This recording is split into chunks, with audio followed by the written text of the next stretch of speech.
Hello students. Today we shall discuss life process, and under life process we shall discuss photosynthesis in greater detail. Let's begin. Slide. After completion of the lesson, what we will achieve, what we will attain, let's have a look. So these are the objectives of this particular lesson. After the completion of the lesson, your scientific temperament will further increase or strengthen. Your understanding regarding life process and the photosynthesis, different aspect of it, will be proper. Therefore, you will have proper understanding of the subject. Your observational skill will also increase. You will have understanding regarding the advancement in the field of biology. At the same time, your different domains of personality such as cognitive, psychomotor and affective domain will also develop. Next. Let us first understand what are life processes. The essential biological process which are required to sustain life are called life processes. To sustain life, to continue with life, there are some processes, there are some essential processes which are required. They are called life processes. If a cell has to continue its life, then it must have metabolism, it must have growth, reproduction, excretion, nutrition, transportation, respiration, excretion, reproduction, control and coordination. All these processes has to take place. Metabolism has to take place. It includes both anabolism and catabolism, which we shall be discussing. The photosynthesis which we are going to discuss today is an anabolic process. Growth has to take place. If something is living, growth must be there. Growth has to take place. Growth has to compulsorily be there in the life. Reproduction is most essential. And to continue with all this, you require energy, and the energy requirement is met by nutrition. Let's see the next slide. All the processes require energy for sustaining and maintaining life. All the processes which I just told you students, they require energy. Nothing is possible without energy. There is a saying, "Bina dekh nahi dekh gusain." Something requires, nothing is free. So any process, whatever process we just talked, be it growth, be it reproduction, be it circulation, excretion, whatever, they all require energy. And the energy of course comes from nutrition. All the energy comes from nutrition.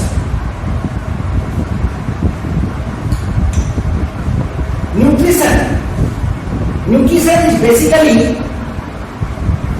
the process of obtaining food. The process of obtaining food for completion of all the life processes is called nutrition. So, how organism obtain food? To draw energy is basically nutrition. It is of two types, autotrophic mode and heterotrophic mode. As the name autotrophic, if you see the etymology of word autotrophic, means auto means self, trophic means nutrition. And again if you see heterotrophic, means hetero means others, trophic means nutrition. Here, for nutrition, organism need not be dependent on others. dependent on oneself. They need not be dependent on others. They make their own food. Please, next slide please. They make their own food. They make their own food. They are not dependent on others. They make their own organic food for the fulfillment of energy and their carbon requirement. So, by a process called photosynthesis.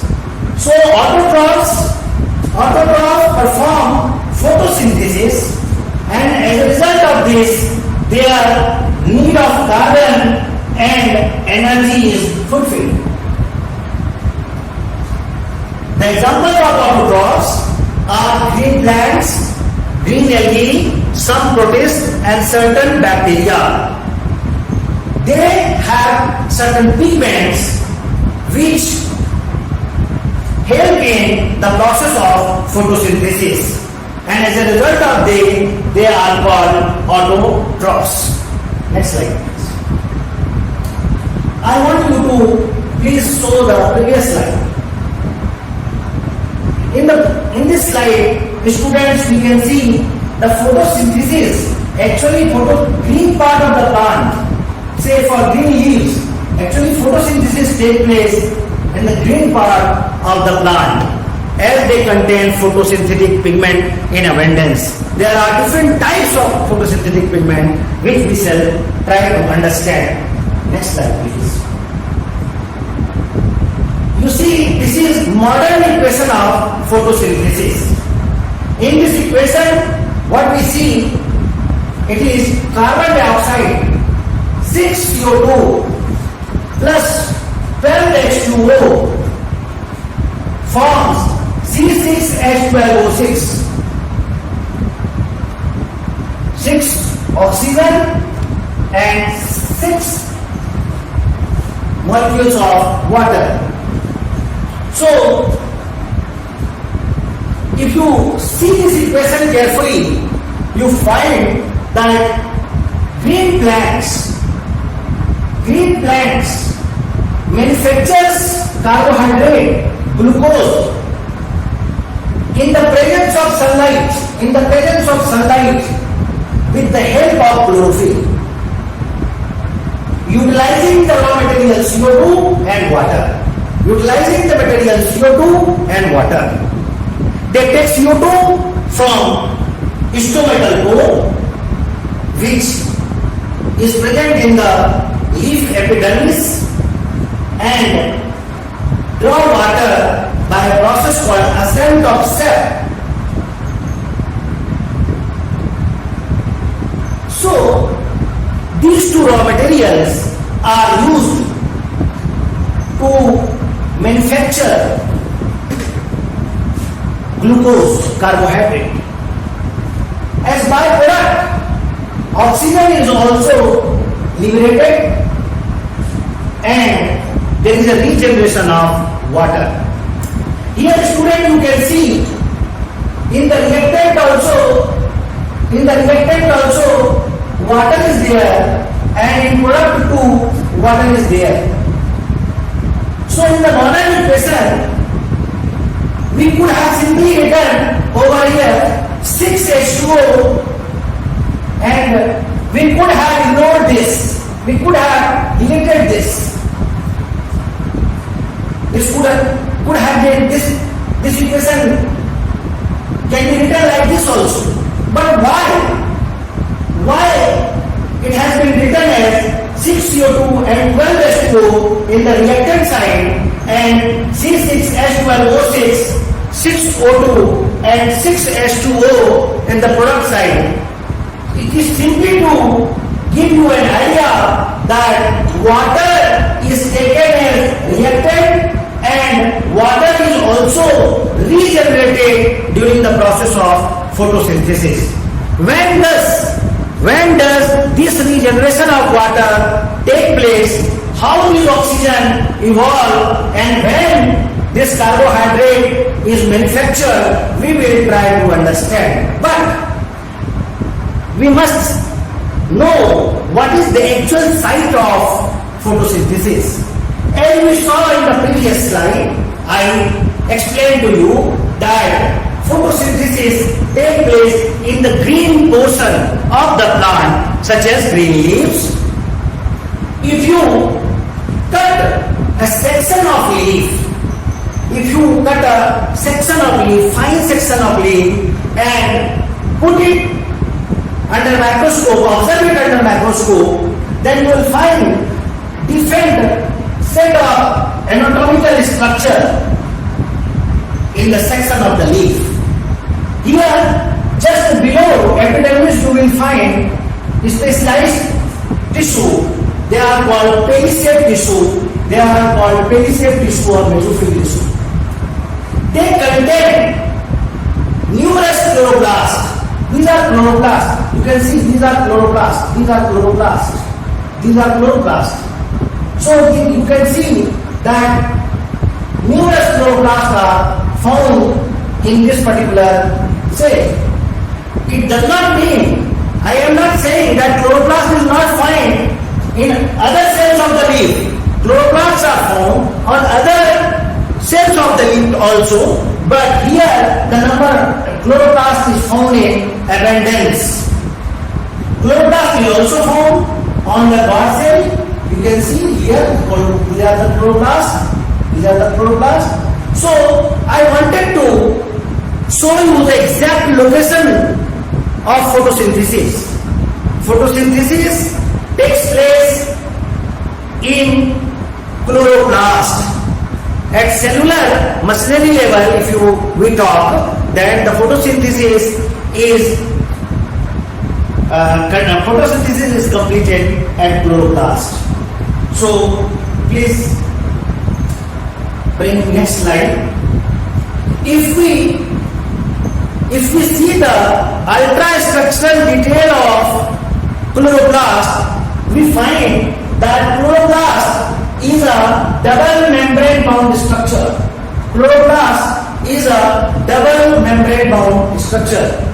Student, we are taking this chloroplast from plant, and plants are eukaryotic, so they have double membrane bond structure, and one such structure is chloroplast. Chloroplast basically have two important suborganelles inside it. It's a double membrane bond structure, and inside there is a matrix. This is filled with matrix, and in the matrix these are ring-like. These are thylakoids.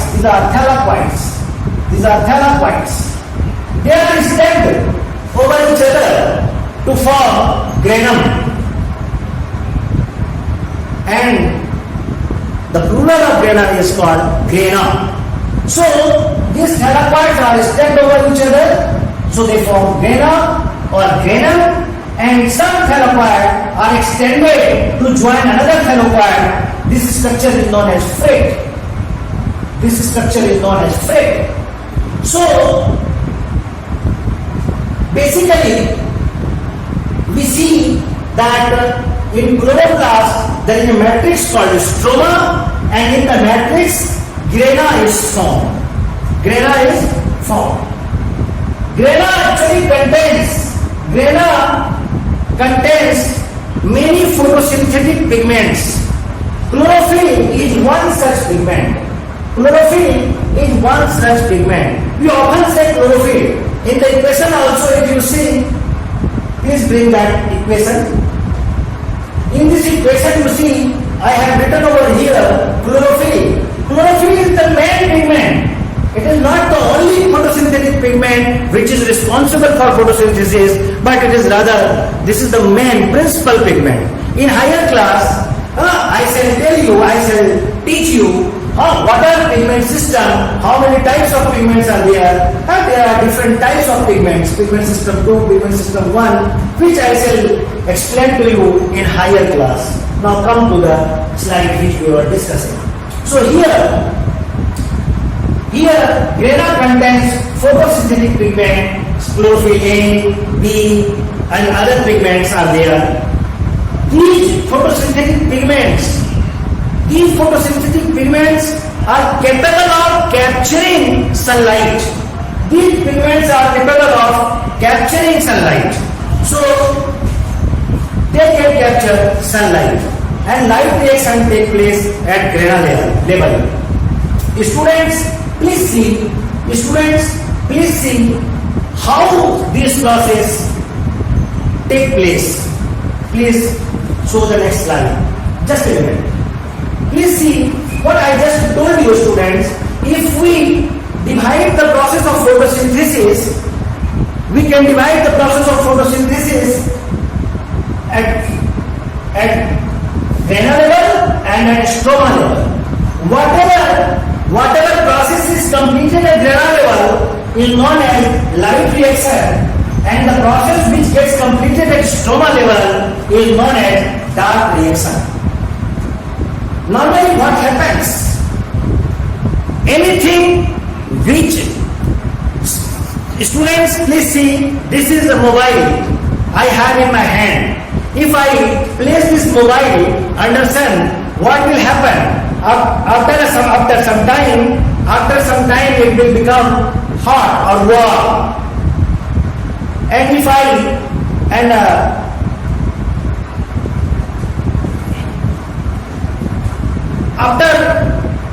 why it becomes warm? Do you know why it becomes warm? If you place anything outside sun, it becomes warm. Why it becomes warm? Why it becomes hot? You know, be it chlorophyll or any molecule whatsoever, duster or mobile, pen, whatever object, if you place it, you know they are made up of atoms, and atoms have got nucleus surrounded by orbits. Orbits have electron. So electrons are normally found in the ground state. When photons fall on something, then the atoms, electron present in the ground state get excited, comes to excited state, and after losing heat, they again come back to ground state. And this is the reason why they become hot or warm. This is the concept which you must understand if you wanted to understand the process of photosynthesis, particularly light reaction. So all the objects which are placed under sun, they get excited, and after losing the heat, they again come back to the ground state.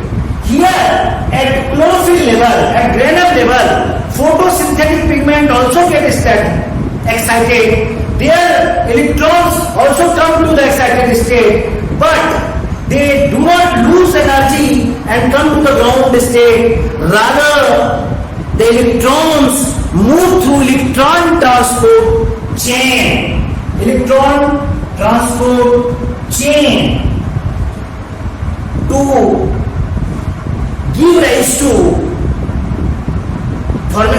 electron transport. When they move through electron transport chain, the movement of electron produces large amount of energy, and this energy is utilized for coupling ADP and inorganic phosphate. ADP remains present at cellular level. ADP is adenosine diphosphate, and there is also inorganic phosphate present inside the cellular apparatus. So, with the help of this energy, this excited electron which move through electron transport system, electron transport chain, which I said explaining to you in higher class. So this energy, this downflow of energy is utilized for coupling ADP and IP. And when the chlorophyll loses electron, it gets oxidized. Whenever something loses electron, you know, this is called oxidation. In chemistry class you must have studied anything which loses electron, it becomes positively charged. Say it is sodium. If it loses electron, it becomes positive charge. Similarly, if chlorophyll loses energy, it also becomes positively charged. And this positively charged. Why the sign is not? Yes, it becomes positively charged. So this oxidized chlorophyll is capable of splitting water. Of course, many other factors also have their role in splitting water, but here at your level, you must understand that at Grena, what happens? Light falls, light is captured light. Due to capturing of light, electrons get excited. Electron move through electron transport chain, which triggers many set of work to happen, like movement of proton and many other set of work is triggered, and as a result of this, ADP and IP couple together to form ATP. And water splits due to oxidized chlorophyll. Next slide, please. This is what has been listed here. Please see. So first step, what happens at Ghana? Absorption of light takes place by photosynthetic pigments of Ghana. So here you can see it is Ghana. Photons are coming. Photons means light. Photons are falling on Ghana. The electrons are excited, which I was just explaining to you. Electron get excited, and the excited electron move through electron transport chain, which is utilized for formation of ATP, NADPH2, like this energy packets. And at the same time, excited oxidized chlorophyll is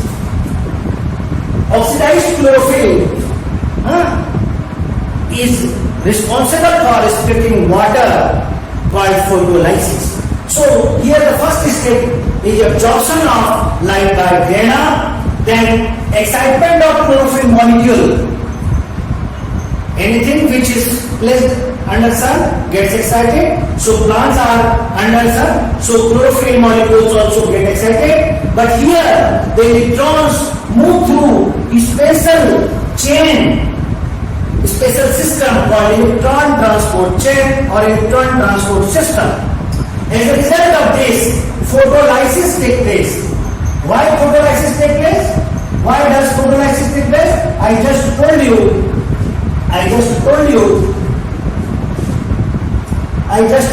student, that oxidized chlorophyll is the primary cause for splitting of water. So as a result of this, water is broken, water splits. When water splits, it is water, we have water. Normally when water splits, what happens? Water splits to form here of water again and oxygen. Water splits to form water and oxygen. So here water is giving rise to, that's why it is written over here, regeneration of water. Water is splitting to form water again, and evolution of oxygen also take place. And in the process, hydrogen ion is also released. You know, if it is water is there, normally water breaks to form what? H plus ion and OH minus ion. So this is the same H plus ion. H plus ion is produced due to photolysis of water. This OH minus ion releases this electron, and OH cannot exist in nature. So eventually it splits in the biological system, to form water and oxygen in the next stage. So water and oxygen are formed. So if you summarize photo light reaction, so we see that at light reaction, light is absorbed, electrons are excited, electrons move through electron transport chain, downward movement of electron take place, which triggers many steps of work, including movement of proton and action of enzyme, which results in coupling of ADP, ADP plus IP to form ATP and reduction of NADP, nicotinamide adenine dinucleotide phosphate plus this hydrogen ion to form NADPH2. So these two act as energy package. So here it is written synthesis of energy packet ATP and NADPH2. So student, when photons fall on leaf, the mesophyll cell, palisade cell, which has chloroplast in abundance, inside the chloroplast we have just seen grana is there. Grana contains photosynthetic pigment. The chlorophyll molecule present in the grana get excited, electron moves and movement of electron take place downhill in electron transport system, which triggers many set of action, including movement of proton. The energy liberated in the process is utilizing for coupling of ATP and IP and NADP and H to form ATP and NADPH2. These two act as energy packet which is utilized later at dark reaction. So, and the oxidized chlorophyll molecule also splits water, and splitting of water eventually gives rise to oxygen and regeneration of water. Next. Student, light reaction is followed by dark reaction. Here in this slide, you can see all the products of light reaction has already been written. So, here light reaction, what were the products? Oxygen was formed, water regenerated, ATP was produced, NADPH2 was formed. So, in the previous slide, at grana level, light reaction took place and the product of light reactions are water, regeneration of water, formation of oxygen, formation of ATP and formation of NADPH2. Now see dark reaction. Dark reaction take place at stroma. Dark reaction take place at stroma. Can you see the slide of stroma? Yes. Light reaction, the reaction which we just discussed, completed here at this place, at this site.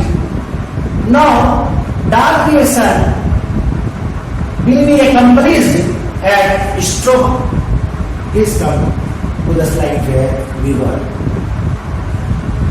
So you can see in stroma, enzymes of Calvin cycle help in reduction of carbon dioxide into carbohydrate with the help of product of light reaction NADPH2 and ATP.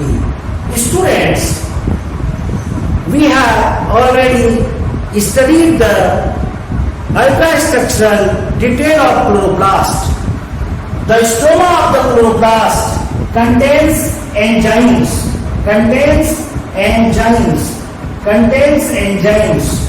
called Calvin cycle enzyme. These enzymes help in reduction of carbon dioxide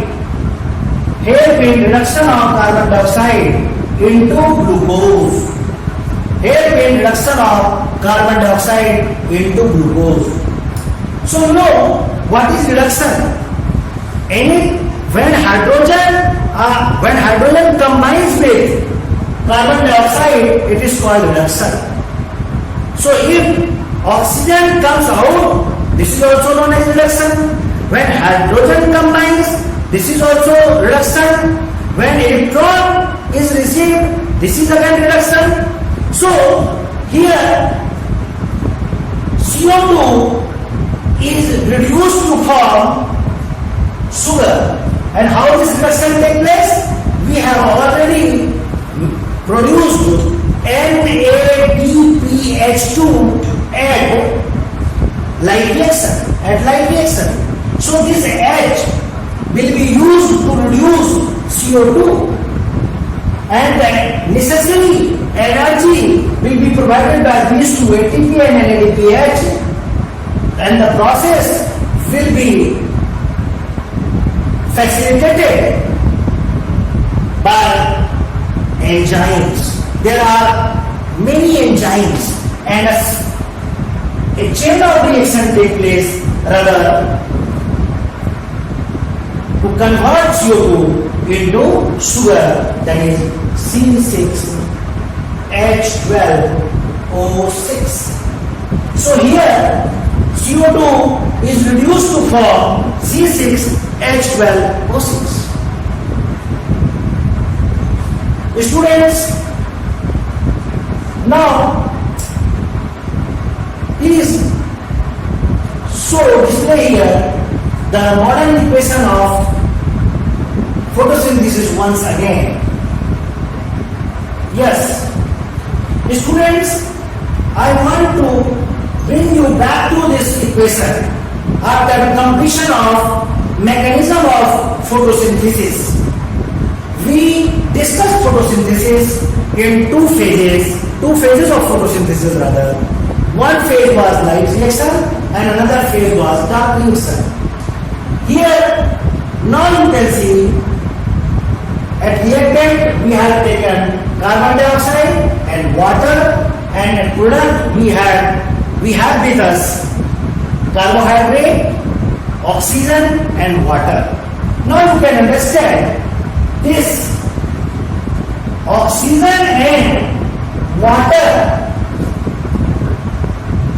get produced at Vena level itself during light reaction. And this carbohydrate is manufactured at stroma. So the carbohydrate is formed at the end by Calvin cycle enzymes present in the stroma utilizing the products of light reaction GP, ATP and NADPH2. And oxygen and regeneration of water also took place at light reaction itself. So this carbohydrate was produced at dark reaction and oxygen and water produced at light reaction. Please. So students, now we understood the process of photosynthesis, mechanism of photosynthesis. We understood the two phases of photosynthesis, light reaction phase and dark reaction phase. I must tell you, dark reaction is an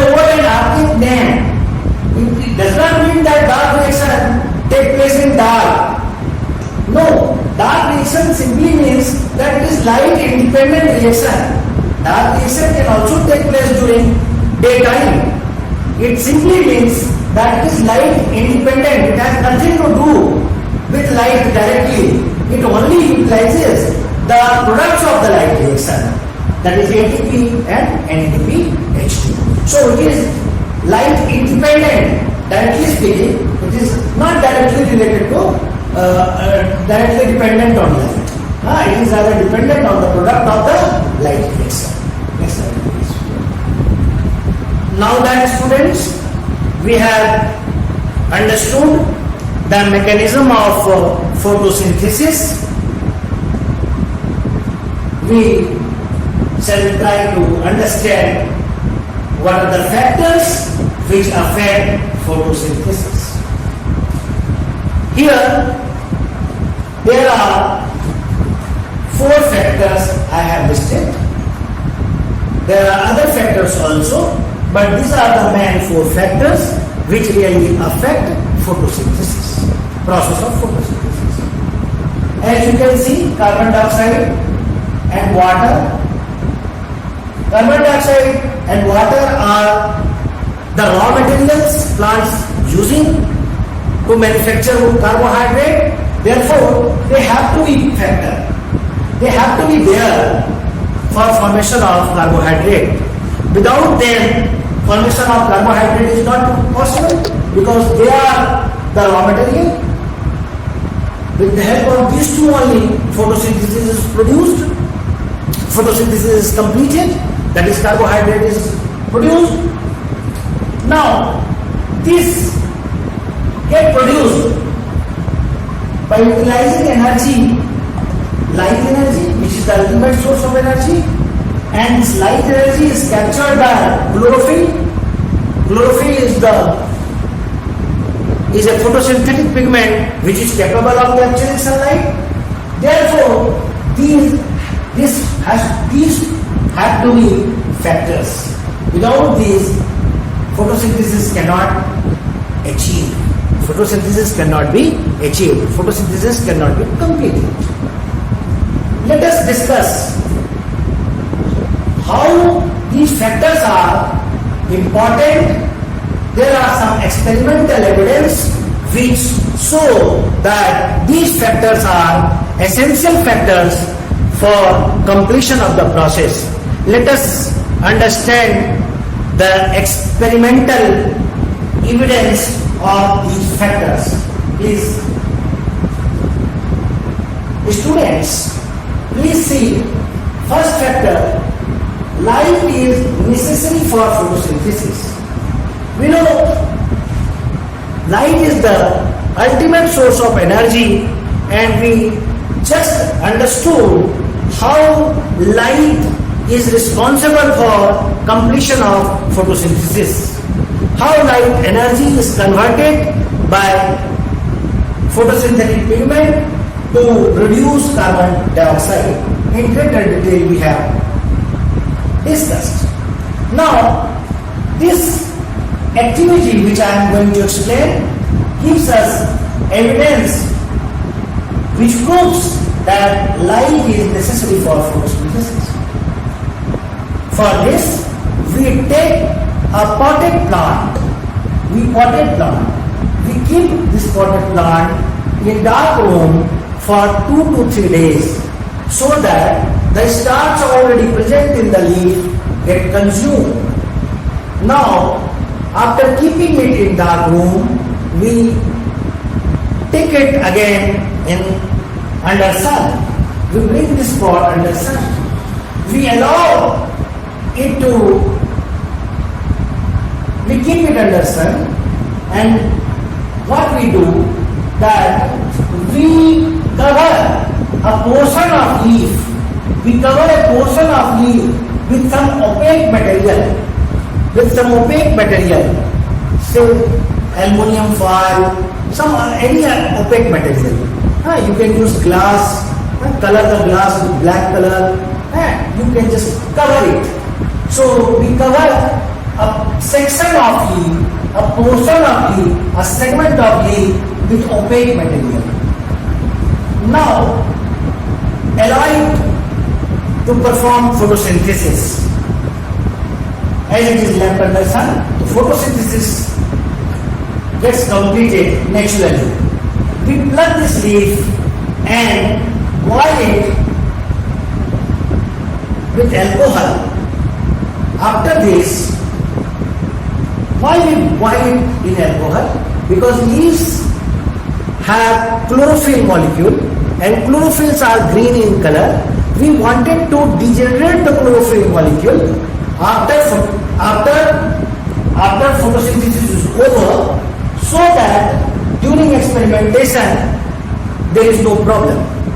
This green color of leaf does not affect the result. So we decolorize the green color of leaf by degenerating the pigment using alcohol. So then we take this alcohol boiled leaf in a petri dish, and here we use iodine solution on the leaf. You know, students, iodine combines with starch to give blue-black. This experiment you must have performed in your junior classes, in your previous classes. So, if you take potato also and drop iodine over potato surface, it gives blue-black. So, whatever substance has starch, if you treat it with iodine, they turn blue-black. So, students, here in this experiment, we see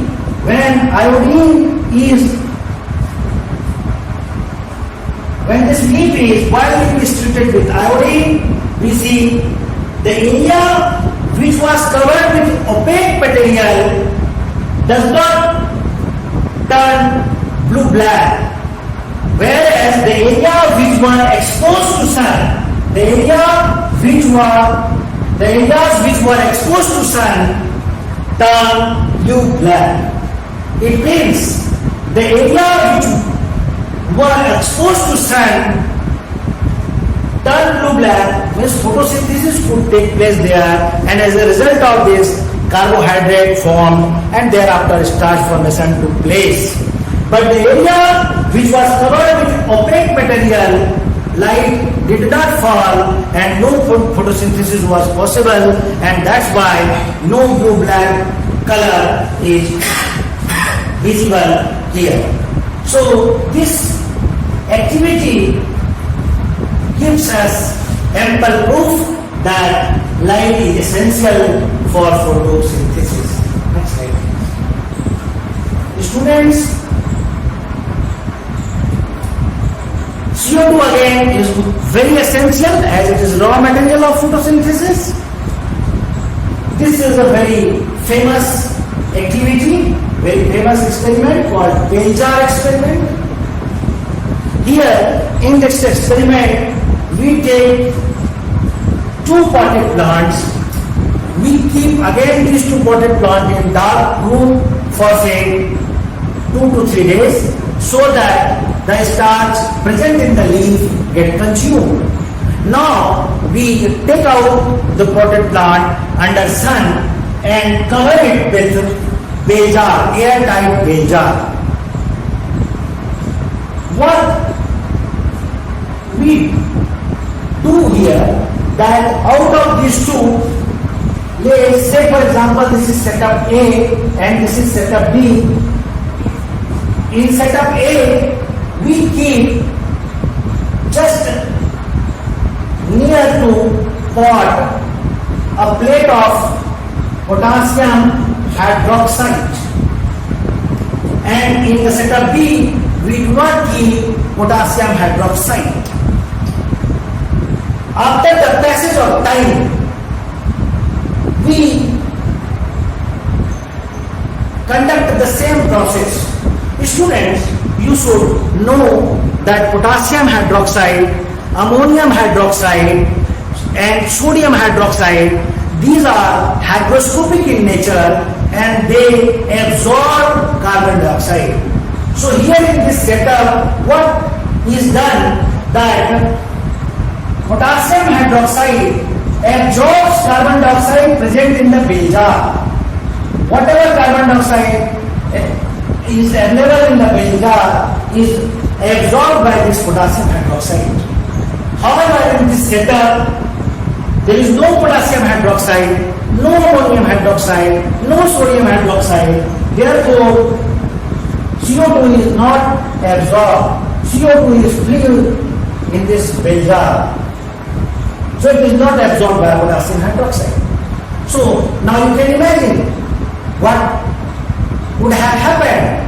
Here there is no CO2, means photosynthesis would not have completed, because to complete photosynthesis plants require both water and carbon dioxide. Plant may be having water from the soil, but carbon dioxide is not there in the bell jar. Whatever carbon dioxide was present was absorbed by KOH. But here in this setup, carbon dioxide is also present in the bell jar. So if we plug the leaves of these two setup and perform the same experiment, that is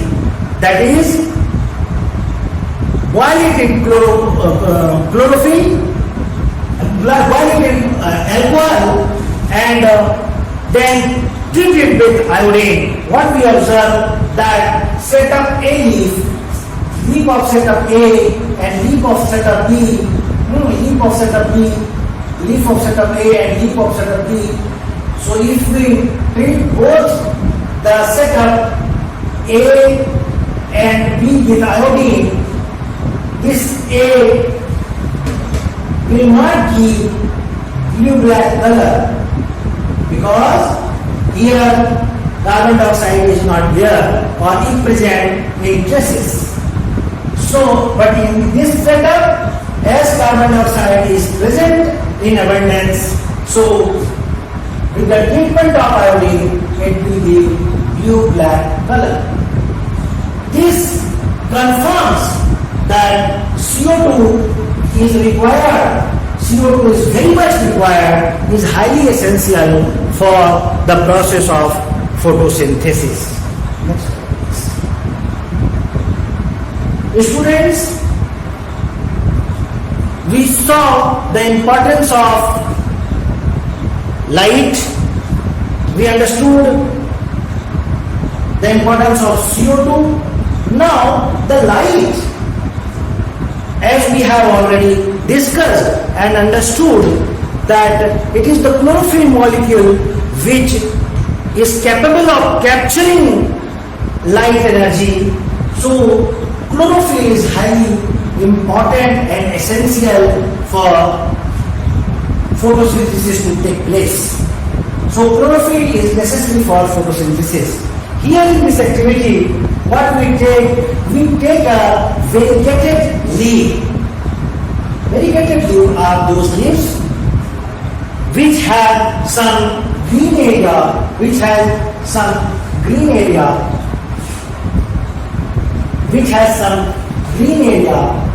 are the green area, and some non-green area. These areas are non-green area. These are the dark area are green area. These are the green area, the dark patches, these are green area, and some non-green area. Now, again we perform the same experiment. We boil it with alcohol also. We boil it and then we treat it with alcohol by boiling it in alcohol little for a while, and then we treat it with iodine. What do we see? We see the area which were green after treatment of iodine gives blue-black. The area which were not green, which was not green, the area which was not green does not give blue-black. It means the area which was not green could not capture light energy and photosynthesis. Therefore, no light reaction was possible. Therefore, carbon dioxide could not be reduced into glucose. So, but the area which had chlorophyll could capture light energy, light reaction would take place, and thereafter CO2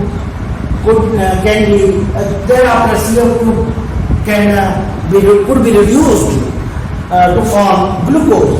So this activity proves that chlorophyll is very much necessary for completion of the process. Next, please. Students, now that we have understood the mechanism of photosynthesis, we have understood the factors responsible for photosynthesis. Now, I hope and trust that you are now in a position to enumerate the significance of photosynthesis. Can you now enumerate the significance of photosynthesis? When you know the entire process, when you know how photosynthesis takes place, what are the steps of photosynthesis? So I hope and trust that you will be able to describe the significance, enumerate the significance, and can write in your notebook.